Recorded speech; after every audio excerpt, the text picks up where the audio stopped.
आज हम मिलेंगे आयुमी से, जो कि जापान की रहने वाली है और ये भारत में 2010 में आई थी और उसके बाद इन्होंने यहाँ आके हिंदी सीखी और यहाँ पे कालबेलिया समुदाय पर रिसर्च किया।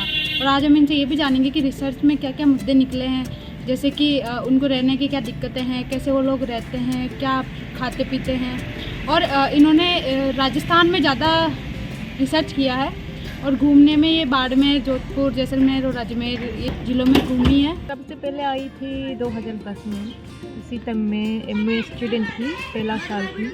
मैं फील्ड वर्क करने के लिए जगह जगह देखने आई थी उसी टाइम। तो रिसर्च तो नहीं, लगभग वो ट्रिप जैसा था, ट्रैवल। तो मुझे पसंद आई थी, इसलिए इंडिया में फील्ड वर्क करें ऐसा सोचा था। उसके बाद PhD कोर्स तक गई थी, उस टाइम रिसर्च करने आई थी 2013। हिंदी ऐसे सीखी थी।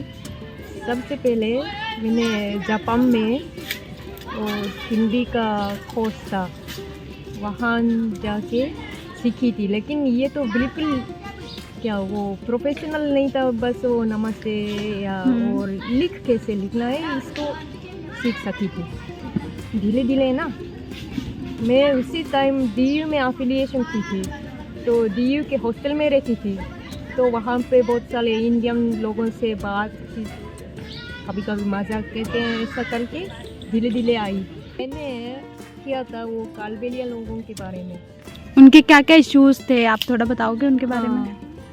वे लोग थे पहले वो घूमते रहते थे, आजकल तो गांव में हैं या वो ढानिया में रहते हैं। लेकिन उसकी समस्या बहुत है, क्योंकि कोई वो मदद नहीं है सरकार का।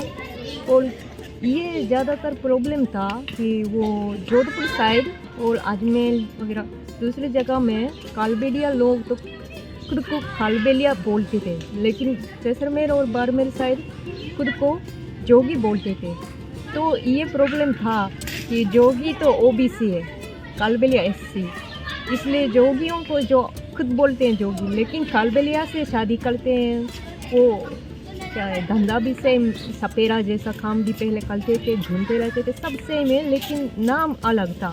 तो जोगी लोगों को ज़्यादा पीछे पीछे, जब मैं वो रिसर्च करती थी उसी टाइम तक बहुत पीछे से डेरों में भी रहते थे, ऐसा बहुत था। तो मैंने रिसर्च किया था आजकल कैसे रह सकते हैं और इसका समस्या क्या है ऐसा। आपको जापान और यहाँ क्या मतलब क्या डिफरेंट लगता है आपको कल्चर में? हाँ, अरे सब कुछ फर्क है ना। हाँ, सबसे पहले जब आई थी उसी टाइम तो क्यों ऐसा होता है, इसका मतलब क्या है, सब कुछ ऐसा लगा था, मुझे कुछ भी पता नहीं था। लेकिन धीरे धीरे इसके साथ लगने लगे ना, उसके बाद धीरे धीरे पता चला अच्छा ये फ़र्क नहीं है। जैसे हमारे माँ बच्चों का रिश्ता जैसा है, ये जापान में भी ऐसा होता है। और ऐसा वो किसी को रिस्पेक्ट करना है, मजाक करना है, ऐसा वो रिश्ता है कैसे बन जाता है परिवार का, ऐसा तो बिल्कुल जापान में भी सेम था।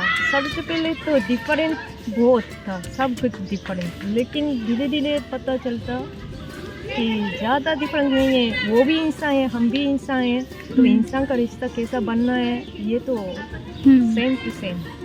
गंगा है ना, आप तक नहीं देखा है तो गंगा देखना चाहती हूँ। लेकिन मैं ज़्यादातर राजस्थान तो गई थी, जयपुर और वेस्टर्न साइड बहुत ज़्यादा गई थी, जोधपुर, अजमेर, पाली नहीं गई, पुष्कर, बीकानेर और जैसलमेर, बाड़मेर इधर गई थी। और कोलकाता भी एक बार गई थी, मुंबई, नागपुर, गुजरात। साउथ इंडिया तो सिर्फ एक बार गई थी, चेन्नई। लेकिन चेन्नई भी अरे शब्द भी अलग है, लिख भी अलग है, कुछ भी पता नहीं चला। That's so surprising because Japan में तो सब लोग जापानी बोलते हैं ना, शब्द भी एक है, लेकिन आके इंडिया में तो बहुत अलग है। खबर लहरिया, आपकी खबर आपकी भाषा।